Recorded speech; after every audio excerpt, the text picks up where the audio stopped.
How does work get done in your organisation, or in any organisation for that matter? Do you and your boss and her boss physically work together to create the product or service that you deliver to customers? I doubt it. Sure, everyone's involved in an abstract way, but the actual development path is across, not up and down the organisation. One team does something, another adds something else, then some more is added, and finally there's something to be delivered to the customer. And maybe yet another team supports the customer after that. That all happens across the organisation. It's end to end. It's cross-functional. Okay, let's get cross-functional. It's quite a simple concept, but maybe it feels a bit challenging to incorporate into management. Well, it doesn't have to be like that. And in any case, it's not optional. Let's have a look at it in simple terms here. Just think about your organisation. In which direction do you think most of the management effort is going? I think you'd agree with me that it's going up and down the org chart, isn't it? And that's just the way organisations work. And that's important. We need to know who the boss is. We need to know who we work with. We need to know who our team is. We need to know how the organisation groups people of like skills and like objectives and perhaps by geography. We need to know all of those things. However, if you think about this, in which direction do you think work gets done? Well, I think you'll agree with me that it's happening across the organisation. Someone does one bit, someone does another bit, someone does another bit, and eventually we've got something we can deliver to customers and other stakeholders. So the way we work is we collaborate across the organisation to create, accumulate, and deliver on our promises that we make to customers and other stakeholders. So most of our management effort is going up and down the organisation chart. Who's managing across? Well, the organisation chart tells us very little, if anything, of a practical nature about who's managing across the organisation. So if all we're doing is the vertical traditional management, we've got a kind of horizontal vision problem. So this is where cross-functional or end-to-end management of processes becomes really important. Let's have a look at an example. Perhaps we haven't done as much of this recently as we might have liked, but we still remember how it works. So if we were thinking about a flight, if I said to you which of these 5 elements or sub-processes needs to work well for you to say you had a great flight, I know you would say all 5.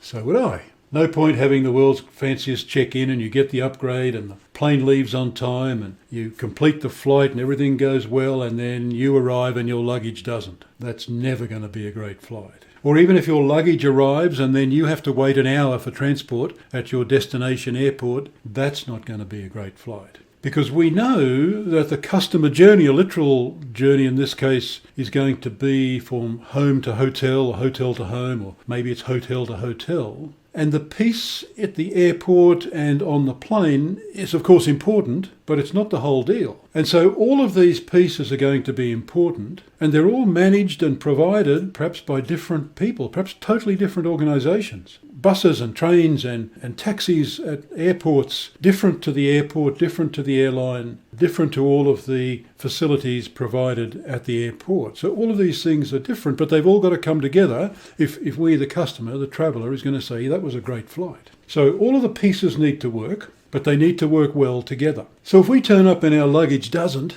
that's pretty awful. But airlines are very good at finding lost luggage. They get too much practice, we might think. And in the lost luggage office at the end of the week, they might be celebrating because they've met their KPIs. They found everything that was lost. And they might even think, if we had more lost luggage, we could get even better at this. We'd get more practice. As travellers, as customers, we want them not to lose anything. We want them to close down the lost luggage office because they don't need it anymore. So we need to be careful that when we're improving parts of a process, we're improving the right parts and in the right way, and we're having the impact on the right process, the higher order process, having an impact on that customer experience.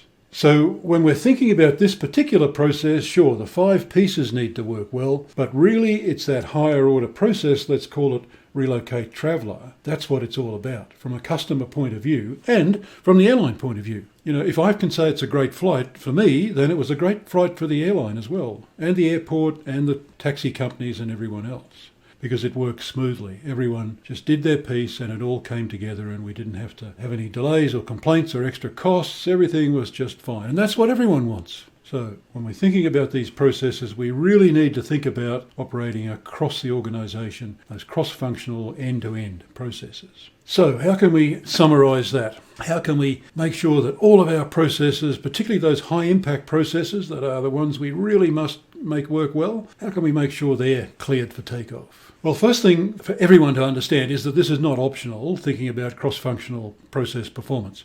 All of our work is delivered, all of our promises are realised through cross-functional work, end-to-end processes in the organisation. This is not a choice, it's a fact of life. There is a choice about whether you're going to manage those or just hope they work out okay, but we can do better than just hoping. And we can also see, I think, that for any cross-functional process, it can never be better than the weakest link, the weakest sub-process. So we need to be able to think about the performance of the process, and if there's a difficulty, it's going to be in one or more sub-processes. It may be there. And then we can work on that, because that will raise the performance of the whole process.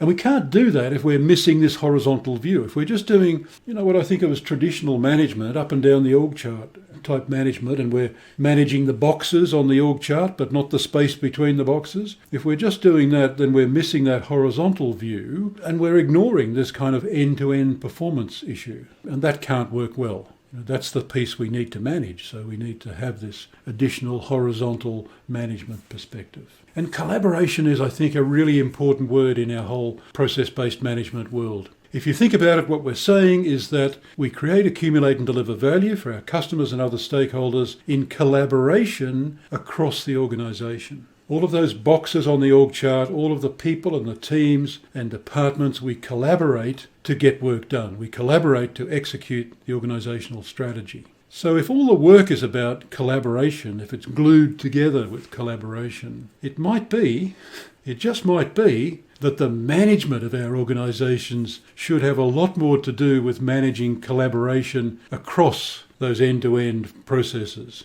It should have a lot more to do with managing collaboration in our cross-functional processes. Thanks for joining me for this Process Insight. There are many videos in this series, with more coming every week. You might like to subscribe to this channel so you don't miss any. In this video, we've been discussing cross-functional or end-to-end process management. That concept's fundamental to the work I do with clients around the world. More information about me and my work at my website. I also write regular columns at BP Trends and the Business Rules Journal. You can see the links below. You've got my contact details. I'd be delighted to connect. Thanks for sharing this time with me. If you'd like to continue the discussion, I'd love to hear from you.